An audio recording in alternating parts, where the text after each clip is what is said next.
சுடர் நேயர்களுக்கு வணக்கம். ரஷ்யாவில் எண்ணெய் வாங்குவதை நிறுத்துவதாக பிரதமர் நரேந்திர மோடி தன்னிடம் உறுதியளித்துள்ளதாக அமெரிக்க ஜனாதிபதி டொனால்ட் ட்ரம்ப் தெரிவித்துள்ளார். இது தொடர்பில் மேலும் கருத்து தெரிவித்துள்ள ட்ரம்ப், பிரதமர் மோடி எனது நண்பர், எங்களுக்குள் சிறந்த உறவு இருக்கின்றதுடன் இந்தியா ரஷ்யாவின் எண்ணெய் வாங்குவதில் எனக்கு மகிழ்ச்சி இல்லை. அத்தோடு ரஷ்யாவிடமிருந்து எண்ணெய் வாங்க மாட்டோம் என்று என்னிடம் மோடி உறுதியளித்தார். சீனாவையும் இதனை செய்ய வைக்க வேண்டும். ரஷ்யா அபத்தமான போரை தொடர்கின்றது. லட்சக்கணக்கான மக்கள் கொல்லப்பட்டுள்ளனர். அத்தோடு ரஷ்யாவும் ராணுவ வீரர்கள் உட்பட லட்சக்கணக்கானோரை இழந்துள்ளது. இந்த போர் தொடங்கியிருக்கவே கூடாது. முதல் வாரத்திலேயே ரஷ்யா வெற்றி பெற்றிருக்க வேண்டியது. ஆனால் 4வது ஆண்டை அடைந்துள்ளனர். போர் நிறுத்தத்தை காண நான் விரும்புகின்றேன். எனவே இந்தியா எண்ணெய் வாங்குவதில் நான் மகிழ்ச்சி அடையவில்லை. அது 3000 ஆண்டுகள் பிரச்சினை. ஆனால் இது வெறும் 3 ஆண்டு போர் மட்டுமே.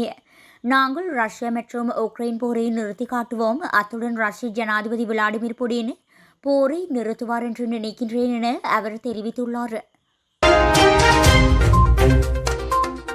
இஸ்ரேல் காசா இடையே போர் நிறுத்த ஒப்பந்தம் ஏற்பட்டுள்ள நிலையில் ஹமாஸ் பயங்கரவாதிகள் பாலஸ்தீனியர்கள் 8 பேரை பொதுவெளியில் நிறுத்தி சுட்டுக் கொண்டுள்ளமை குறித்து அப்பகுதியில் மீண்டும் ஹமாஸின் ஆதிக்கம் ஏற்படுவதற்கான சூழலை ஏற்படுத்தியுள்ளது.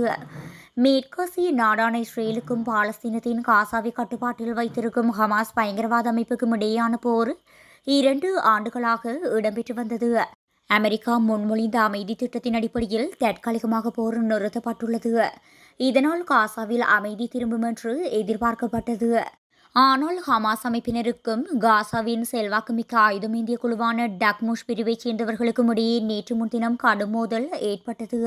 இந்நிலையில் 8 ஆண்களை ஹமாஸ் பயங்கரவாதிகள் சாலையொன்றில் வைத்து சுட்டுக் கொள்ளும் காட்சிகள் வெளியாகியுள்ளன. தங்களுக்கு எதிராக இஸ்ரேலுடன் இணைந்து ஆயுத போராட்டத்தில் ஈடுபட்டதாக குற்றம் சாட்டி அவர்களை ஹமாஸ் பயங்கரவாதிகள் கொன்றனர். இஸ்ரேல் ஆதரவு பெற்ற சில ஹமாஸ் எதிர்ப்பு குழுக்கள் மனிதாபிமான உதவிகளை திருடி லாபத்திற்காக விற்பனை செய்ததாக ஹமாஸ் குற்றம் சாட்டியுள்ளது. இது காசாவின் பட்டினி நெருக்கடிக்கு காரணமாக அமைந்ததாகவும் அதன் காரணமாகவே அவர்களை கொன்றதாகவும் தெரிவித்துள்ளது.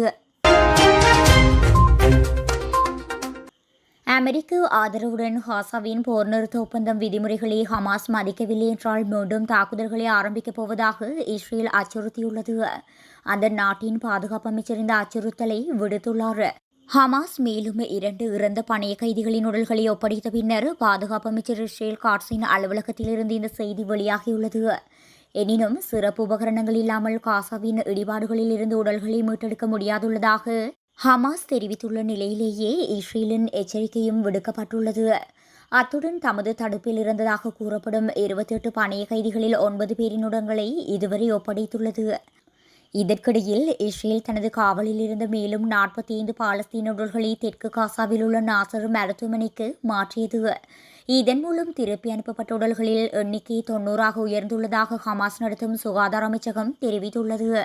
டொனால்ட் ட்ரம்ப் திட்டத்தின் கீழ் இறந்த ஒவ்வொரு இஸ்ரேலிய பணைய கைதிக்கும் பதிலாக 15 பாலஸ்தீன இறந்தவர்களும் இஸ்ரேல் திருப்பி அனுப்புகின்றமையும் குறிப்பிடத்தக்கது.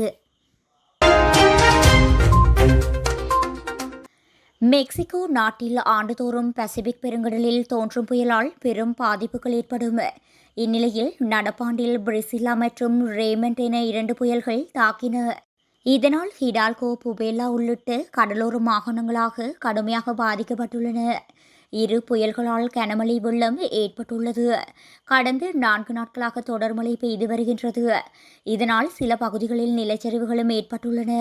பலத்த காற்றுடன் கூடிய கனமழையால் மின்கம்பங்கள், மரங்கள் ஆகியவை முறிந்துள்ளன.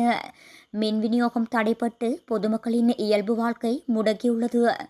இதுபற்றி ஜனாதிபதி கிளாடியா ஷீன்பாம் செய்தியாளர்களிடம் கூறும்போது, இந்தளவுக்கு தீவிர மழை பெய்யும் என எதிர்பார்க்கவில்லை. 1,00,000 வீடுகள் பாதிக்கப்பட்டுள்ளன. நிதி அமைச்சக அதிகாரிகளை சந்திக்க திட்டமிட்டுள்ள அவர் மறுகட்டமைப்பு முயற்சிக்கான பணிகள் பற்றியும் ஆலோசிக்கின்றார். இதேபோன்று வெராகுரூஸ் மாகாணமும் கடுமையாக பாதிக்கப்பட்டுள்ளது. 29 பேர் பலியாகியுள்ளனர். 18 பேரை காணவில்லை என தகவல்கள் தெரிவிக்கின்றன. 5 மாகாணங்களில் மின் விநியோகம் பாதிக்கப்பட்டுள்ளது. இதேபோன்று டெங்கு உள்ளிட்ட வைரஸ் காய்ச்சல்களின் பரவலும் அதிகரித்து காணப்படுகின்றது. அதனை கட்டுப்படுத்தும் முயற்சியில் அதிகாரிகள் இறங்கியுள்ளனர். சைப்ரஸ் நாட்டில் மக்கள் தொகைக்கு இணையாக பூனைகளின் எண்ணிக்கை அதிகரித்துள்ளதால் அவற்றின் இனப்பெருக்கத்தை கட்டுப்படுத்த முடியாமல் அந்நாட்டு அரசு திணறி வருகின்றது. மத்திய தரைக்கடலில் உள்ள சிறிய தீவு நாடான சைப்ரஸ் வரலாற்றில் பூனைகளுக்கு தனியிடம் உண்டு. 9500 ஆண்டுகளுக்கு முந்தைய புதைப்படிமங்களில் மனிதருடன் புதைக்கப்பட்ட பூனையின் எலும்புகள் கண்டறியப்பட்டதே அதற்கு சிறந்த சான்று. இப்படி பூனையுடன் பின்னி பிணைந்த வரலாறு கொண்ட சைப்ரஸ் நாட்டில் மக்கள் தொகைக்கு இணையாக பூனைகள் பெருகியுள்ளன. கட்டுப்பாடற்ற இனப்பெருக்கம், ஊர் மக்களின் பராமரிப்பு போன்ற காரணங்களால் சைப்ரஸ் நாடெங்கும் பூனைகள் மையமாகவே காட்சியளிக்கின்றன. 13,60,000 மக்கள் தொகை கொண்ட நாட்டில் தெருப்பூனைகள் மட்டும் 10 லட்சத்துக்கு அதிகமாக பெருகியுள்ளது. நாட்டின் பூனை கருத்தரிப்பு திட்டம் பலனளிக்கவில்லை என்றும் பூனைகளால் தீவின் சுற்றுச்சூழல் பாதிக்கப்படுவதாகவும் புகார்கள் எழுந்துள்ளன. சைப்ரஸில் கடந்த 2023ஆம் ஆண்டின் பெலைன் கொரோனா வைரஸால் சுமார் 3 லட்சம் பூனைகள் கொத்து கொத்தாக உயிரிழந்துள்ளன. ஆனால் அடுத்த 2 ஆண்டுகளில் பூனைகளின் எண்ணிக்கை அபரிதமாக பெருகியுள்ளது. நாட்டின் மக்கள் தொகையை தாண்டி பூனைகள் பெருகும் சூழல் உள்ளதால் மனிதர்களுக்கே அது கேடாய் முடியும் அபாயம் சைப்ரஸ் நாட்டில் நிலவி வருகின்றது.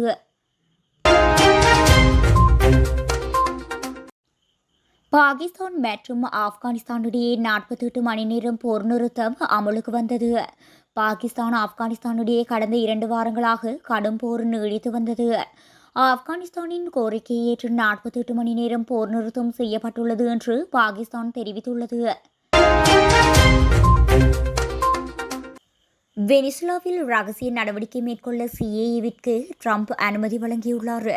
அமெரிக்கா மற்றும் வெனிசுலா இடையே நீண்ட காலமாகவே மோதல் போக்கு இருந்து வருகின்றது.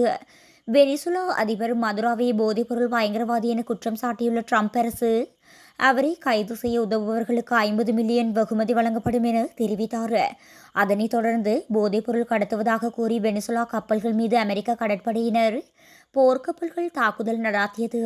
2 மாதங்களில் 5 முறை வெனிசுலா கடற்பகுதியில் அமெரிக்க கப்பல்கள் தாக்குதல் நடாத்தியுள்ளது. அமெரிக்காவின் அழுத்தத்தை எதிர்க்கும் வகையில் நாட்டு மக்களை திரட்டி வருவதாக மதுரா அறிவித்தார். இந்நிலையில் வெனிசுலாவில் ரகசிய நடவடிக்கைகளை மேற்கொள்ள சிஏஏவிற்கு அங்கீகாரம் வழங்கியுள்ளதாக ட்ரம்ப் அறிவித்துள்ளார். மேலும் தென் அமெரிக்காவில் நாட்டில் நிலத்தில் போதைப்பொருள் விற்பனையாளர்கள் என்று கூறப்படுபவர்களுக்கு எதிரான தாக்குதல்களை பரிசீலித்து வருவதாகவும் தெரிவித்தார். மற்றொன்று, அவர்கள் நாட்டு சிறைகளை காலி செய்து எங்கள் நாட்டின் சிறைகளை நிரப்புகின்றார்கள் என தெரிவித்தார். சிஏஏ மதுராவை அகற்றவுள்ளதாக கேள்வி எழுப்பப்பட்ட போது அப்படி ஒரு கேள்விக்கு பதிலளிக்க விரும்பவில்லை. ஆனால் வெனிசுலா வெப்பத்தை உணர்கின்றது என தெரிவித்தார். அதேவேளையில் 2025ஆம் ஆண்டுக்கான அமைதிக்கான நோபல் பரிசு பெற்ற வெனிசுலா எதிர்க்கட்சித் தலைவர் மரியா கொரினா மச்சாடோ என்பவர் மதுரா உள்நாட்டு மக்கள் மீது தொடுத்துள்ள போரை முடிவுக்கு கொண்டுவர அமெரிக்க அதிபர் ஜனாதிபதி ட்ரம்பின் தலையீடு தேவை என தெரிவித்துள்ளார். ஏற்கனவே பல்வேறு நாடுகளின் ஆட்சி கவிழ்ப்பிற்கு பின்னணியில் சிஏஏ உள்ளதாக சந்தேகிக்கப்படும் சூழலில் ட்ரம்பின் இந்த அனுமதி மச்சாடோவின் அழைப்பு ஆட்சி கவிழ்ப்புக்கான சாத்தியங்களை அதிகரிக்கின்றது. ஜப்பான் ரஷ்ய எண்ணெய் மற்றும் எரிவாயு வாங்குவதை நிறுத்துமாறு அமெரிக்கா வலியுறுத்துகின்றது.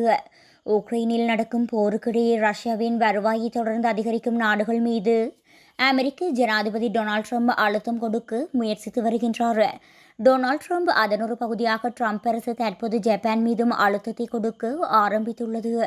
இறக்குமதி செய்யப்பட்ட எண்ணெய் மற்றும் எரிவாயுவையே பெரிதும் சார்ந்துள்ள ஜப்பான் 2023இல் 582 பில்லியன் ஜென் ரஷ்ய திரவமாக்கப்பட்ட இயற்கை எரிவாயுவை இறக்குமதி செய்ய செலவிட்டது.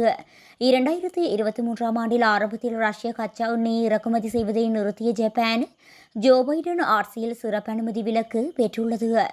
அமெரிக்க கருவூல செயலாளர் ஸ்காட் பெசன்ட் தனது பதிவில் அமெரிக்க ஜப்பான் பொருளாதார உறவு தொடர்பான முக்கியமான பிரச்சினைகள் மற்றும் ஜப்பான் ரஷ்ய எரிசக்தி இறக்குமதியை நிறுத்தும் என்ற நிர்வாகத்தின் எதிர்பார்ப்பு குறித்து ஜப்பானின் நிதியமைச்சர் காட்சுனோபு கட்டாவிடம் கேள்வி எழுப்பியுள்ளார்.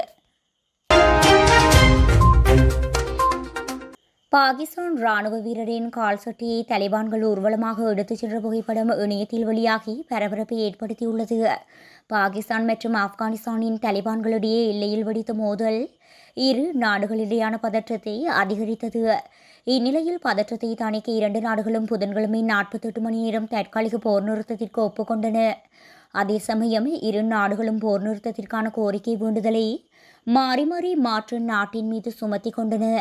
பாகிஸ்தான் வெளியுறவு அமைச்சகம் வெளியிட்ட அறிக்கையில் காபூலின் போர் நிறுத்த கோரிக்கையை ஏற்று இந்த ஒப்பந்தம் நடைமுறைக்கு வந்ததாக அறிவித்தது.